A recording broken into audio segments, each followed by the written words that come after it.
For the week of February 5th in the Super Bowl, I'm David Alpern. I'm Melissa Exelberth. We're going to have people power defeat money power in the next 6 months.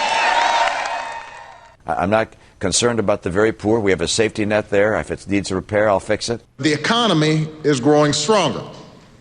The recovery is speeding up. And we've got to do everything in our power to keep it going. The presidential campaign last week had its share of the expected and unexpected. Given Newt Gingrich's self-proclaimed grandiosity, it was perhaps not surprising that he never actually conceded his Florida trouncing by Mitt Romney, either in his election night appearance or a usual congratulatory phone call.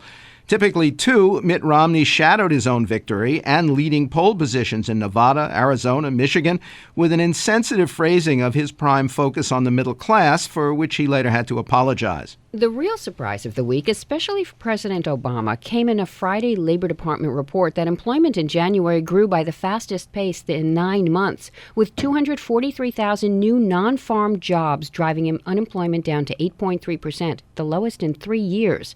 To analyze the fallout from Florida for Romney, Gingrich, trailing contenders Rick Santorum and Ron Paul, and characterize the campaign ahead for your ears only, we're joined again by TV commentator Eleanor Clift, also a NEWSWEEKdailybeast contributor. Welcome back to the program. Glad to be with you. Did the media make too much of the Romney remark, or does it say something real about his multimillionaire's worldview following his infamous $10,000 debate bet, his remarks about liking to fire people, though he did mean insurance companies, and being jobless himself?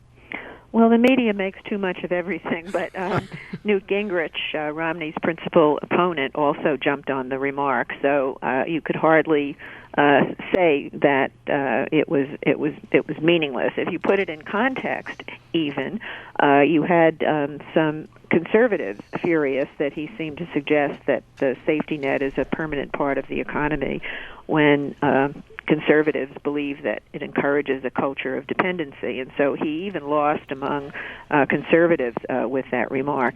It really kind of just shows a tone deafness as to what will play on the campaign trail. If you're a very wealthy person, you don't want to be seen as out of touch. These kind of remarks just add to the notion that he really doesn't understand the lives of ordinary people. So I think it's quite damaging, especially when taken in the context of all the other comments that you mentioned. Turning to Gingrich, if he lost to a man he calls a Massachusetts moderate among Florida's mostly conservative Republicans, what are his best chances going forward? Well, I think Gingrich is still hoping that the dissatisfaction with Romney as the party's nominee will somehow spark a revival of the passion that he saw in South Carolina for his candidacy. And the fact that Donald Trump apparently this week was negotiating with both political camps for his endorsement. And the Romney people took it, even though the optics of it weren't very good for Romney. I think they were afraid that if Trump endorsed Gingrich, that might start a domino with Sarah Palin and perhaps some of the other noted conservatives jumping on the Gingrich bandwagon. And so Romney really wanted to head that off. And so I think, Gingrich right now, it doesn't look like he has the fire beneath his candidacy that was there earlier. Have you ever witnessed the Republican establishment turn as openly against one of its former members as it did against Gingrich before Florida? No, it's quite amazing, and it was people who've worked with Gingrich and who know Gingrich, and were fearful that if he should lead the ticket in November, that it would not only spell a catastrophic loss at the presidential level, but that he would take down everybody else with him. He's just too mercurial and has just too much baggage for the Democrats to exploit. So they joined with Romney, who spent, I think, $15 million in Florida to essentially defeat Gingrich with all those negative ads. Well, Gingrich did get $10 million from the Adelson Casino family in Nevada. Does it look like he has more coming for them? And if he doesn't, what fumes does he run on to get to the convention and, hope for some delegates and an ability to bargain over some influence? you're right. Gingrich was outspent, though, 5-1 even in Florida, even with the money from the Las Vegas casino magnate. And I assume that Adelson has, Sheldon Adelson is his name, that he has funded Gingrich for the Nevada caucuses.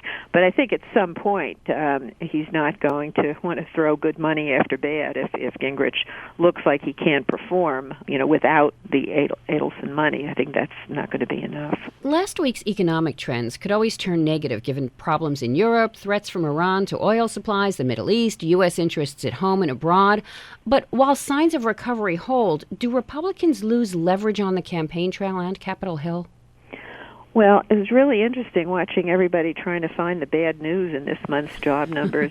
I think for the first time you actually had a report that was just unquestionably a good one, and that does kind of interfere with the Republican message. But Mitt Romney is now saying that his campaign is not just about jobs, and also that if he were president and Obama's policies weren't in place, the recovery would have happened faster and would have been stronger. But I think it really does subtract from the Republican argument if the economy does show signs of serious strength and is turning around by the time of the election.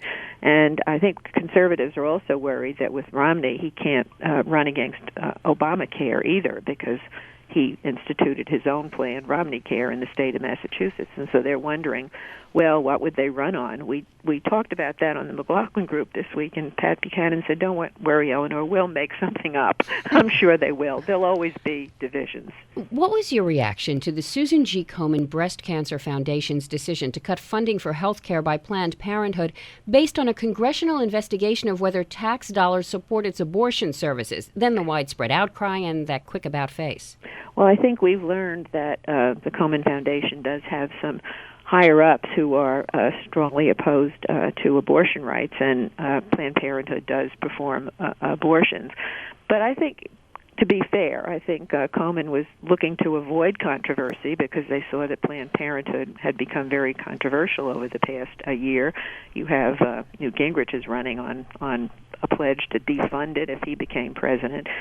So I think they thought if they backed away from Planned Parenthood, they would be stepping out of controversy. They did just the reverse, and a lot of women in this country have gotten services from Planned Parenthood. A lot of young women, a lot of poor women, and the reaction was really overwhelming. And Mayor Bloomberg of New York, wrote a check for $250,000, and so Komen did reverse its position. But I think they've suffered a lot of damage. They look now way too political for an organization that everybody thought was devoted to women's health.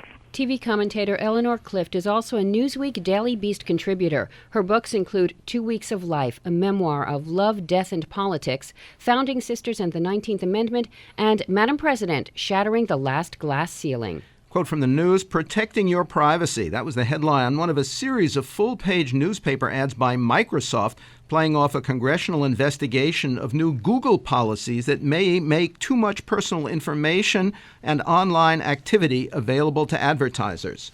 And here's another. "We don't build services to make money. We make money to build better services, to make the world more open and connected."